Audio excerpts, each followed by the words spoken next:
Nah, misalkan ada vektor gaya F dengan besar 10 Newton, dia mengapit sudut sebesar 30 derajat terhadap bidang horizontal. Maka dia bisa diuraikan menjadi komponen horizontal dan vertikalnya, yaitu Fx dan juga Fy.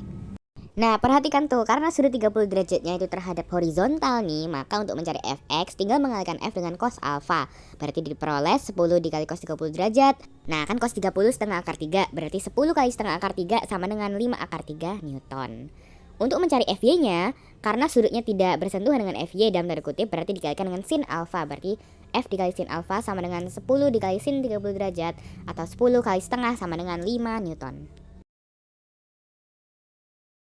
Nah, misalkan lagi nih ada vektor tapi sekarang hadapnya kayak gitu tuh arahnya. Besarnya adalah 50 Newton. Dan dia membentuk sudut 45 derajat sekarang terhadap sumbu yang vertikal. Sama dia bisa diuraikan menjadi Fx dan juga Fy. Karena sekarang sudut apitnya terhadap yang vertikal, maka untuk mencari Fx itu F-nya dikalikan dengan sin alfa. Kebalikannya, tadi kan cos alfa, sekarang sin alfa. Berarti diperoleh 50 kali sin 45 derajat sama dengan 50 kali setengah akar 2 sama dengan 25 akar 2 Newton. Nah, berarti Fy sama dengan F dikali cos alfa.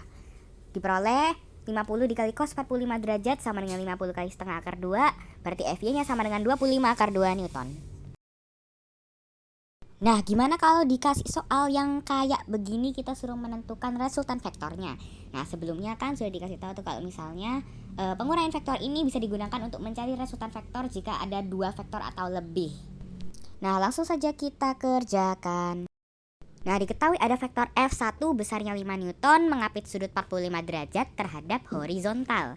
Lalu ada juga vektor F2 2 akar 2 Newton, dia tidak mengapit sudut apapun dan dia searah dengan sumbu X. Lalu ada juga vektor F3 10 akar 2 Newton yang mengapit sudut 60 derajat terhadap horizontal. Nah, caranya bagaimana? Caranya adalah uraikan terlebih dahulu semuanya. Nah, vektor F1 kan bisa diuraikan menjadi F1X dan juga F1Y. Begitupun dengan F3 bisa menjadi F3X dengan F3Y. Nah, perlu diingat ya, kalau vektornya searah dia dijumlah, kalau vektornya berlawanan dia dikurang. Mari kita mulai dari yang sumbu X. Nah, perhatikan bahwa F2 sama F1X dia kan searah, berarti kita jumlah. Lalu dia juga berlawanan dengan F3X tuh. Nah, berarti F1X ditambah F2 dikurang F3X. Nah, dengan cara yang sama mari kita tentukan juga untuk yang sumbu Y. Nah, ada F3Y sama F1Y. Mereka berdua searah, jadi kita jumlah deh. Nah, sebelum itu ingat nih, karena berhubung semua sudut apitnya itu terhadap horizontal, maka semua Fx pasti F kali sin cos alfa dan Fy pasti F kali sin alfa. Langsung saja mulai dari sumbu X, berarti F1X tambah F2 dikurang F3X diperoleh F1 cos 45 derajat ditambah F2 dikurangi F3 cos 60 derajat. Maka akan diperoleh 5 dikali setengah akar 2 ditambah 2 akar 2 dikurangi 10 akar 2 dikali setengah. Nanti dihitung akan menjadi 2,5 akar 2 ditambah 2 akar 2 dikurang 5 akar 2. Nah, nanti hasilnya adalah minus 0,5 akar 2 Newton. Nah, ingat tanda negatif berarti vektornya mengarah ke kiri. Inilah resultan gaya untuk yang searah sumbu X. Oke, lanjut ke yang sumbu Y. Diperoleh tadi bahwa F1Y tambah F3Y nih. Nah, ketika diuraikan diperoleh bahwa F1 sin 45 derajat ditambah F3 sin 60 derajat. Nah, sama dengan 5 dikali setengah akar 2 ditambah 10 akar 2 dikali setengah akar 3.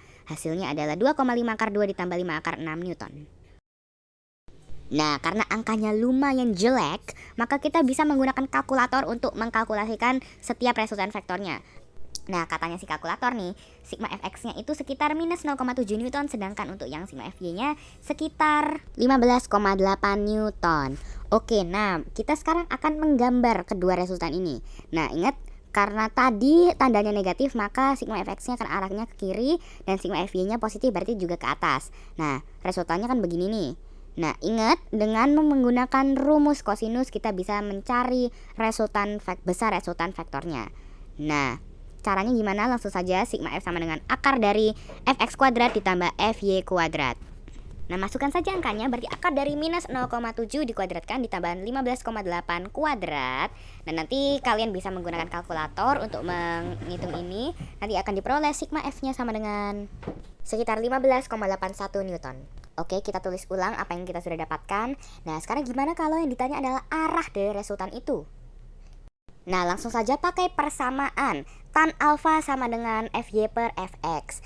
Nah, langsung saja masukkan, berarti tan alfa sama dengan 15,8 per minus 0,7. Diperoleh tan alfa sama dengan minus 22,57.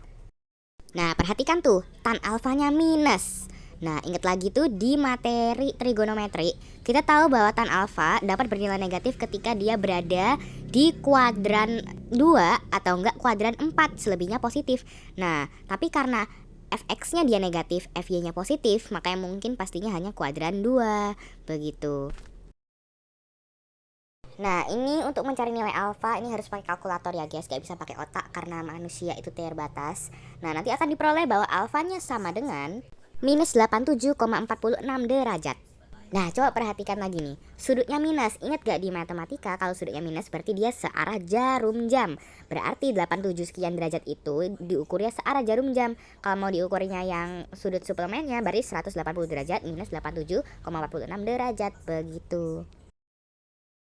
Nah, itu saja untuk contoh soal untuk penguraian vektor. Coba challenge kalian mengerjakan ini. Okay, try to solve this problem and see you on the next part.